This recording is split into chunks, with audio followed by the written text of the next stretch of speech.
Hello and welcome back everyone to my island in the sun.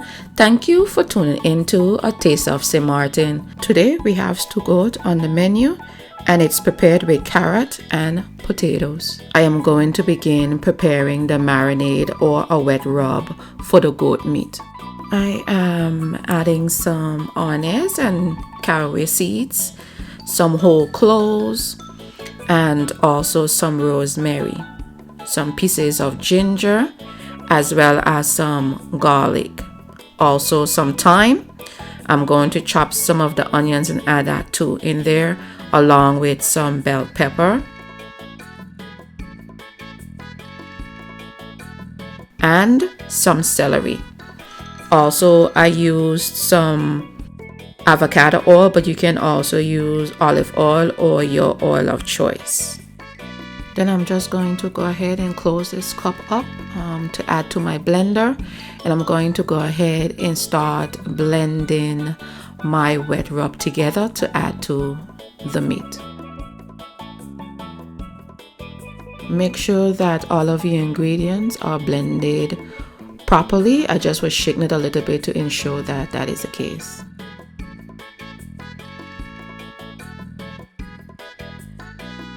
Now I'm adding my wet rub to my pre-cleaned goat. I went ahead and washed my goat with some vinegar and lemon. You can also use lime if that is what it is that you have. And remove any excess fat if there's any.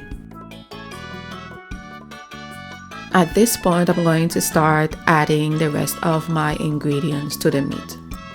I began by adding some lemon pepper,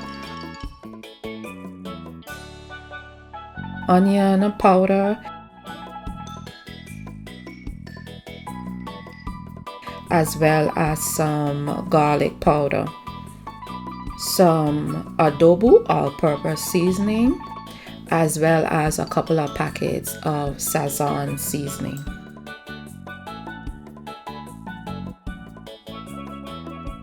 And some soy sauce. I did not add any salt to the meat because some of the seasoning already contains salt. Then I added some turmeric, some cumin, and some coriander. And at the end, I added some dry Italian seasoning.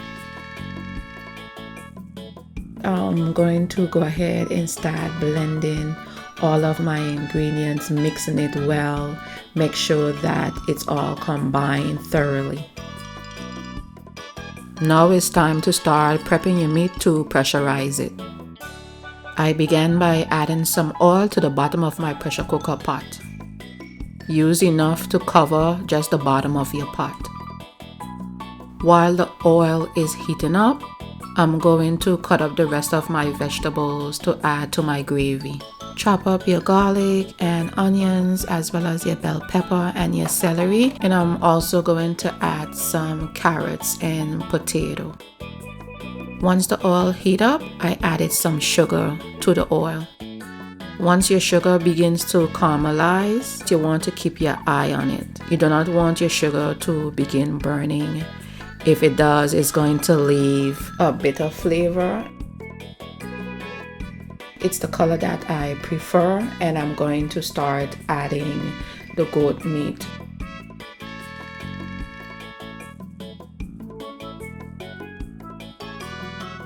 Once you add all of your meat to the pot, then you want to go ahead and start stirring it and combine. Make sure you're getting everything from the caramelization into your meat. Continue to do that until it's mixed thoroughly. Then you want to go ahead and add some preheated water to your goat. Then I added some water to the bowl that the meat was in to remove all of that debris from the meat into the pot. You want to go ahead and pour the water just up until the meat is covered. Now I'm going to go ahead and add my cover, my pressure cooker cover, and start the process to start pressurizing the meat. Pressurize your meat on medium-high for about 15 minutes. Once the pressure starts to build up, you're going to hear a sound like a train sound. Once you start to hear that, then you want to start timing your 15 minutes from that point forward. It's been 15 minutes. Remove the cover and start checking to see if your meat is tender. Yes, it's tender. I'm going to go ahead and transfer my meat over to a wider pot.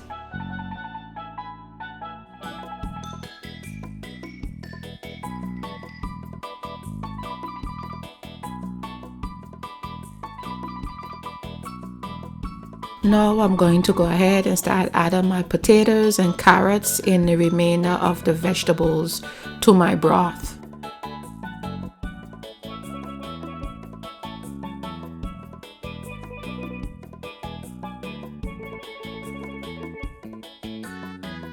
Make sure stirring combine, making sure all of your vegetables is mixed into the gravy.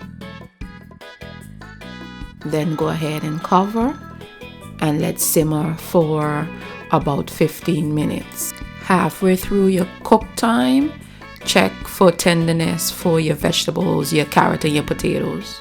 So the vegetables can cook some more.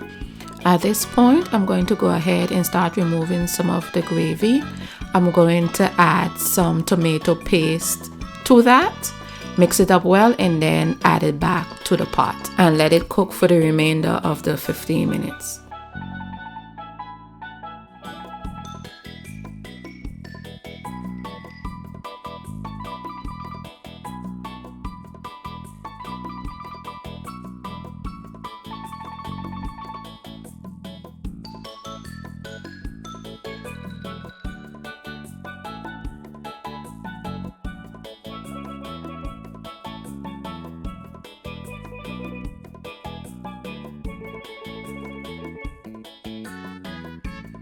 So it's been 15 minutes. My vegetables is cooked to my liking and the gravy is thick enough for me. If you want your gravy more thicker, you can add a little bit of flour or some cornstarch. This is the finished dish. I've paired it with some string beans, some homemade coleslaw, and some cucumber.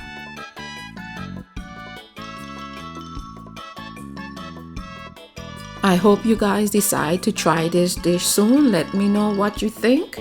Don't forget to subscribe, like, share, and comment below. And remember, a link for the full recipe will be provided below. Until next time, always progressing, always cooking.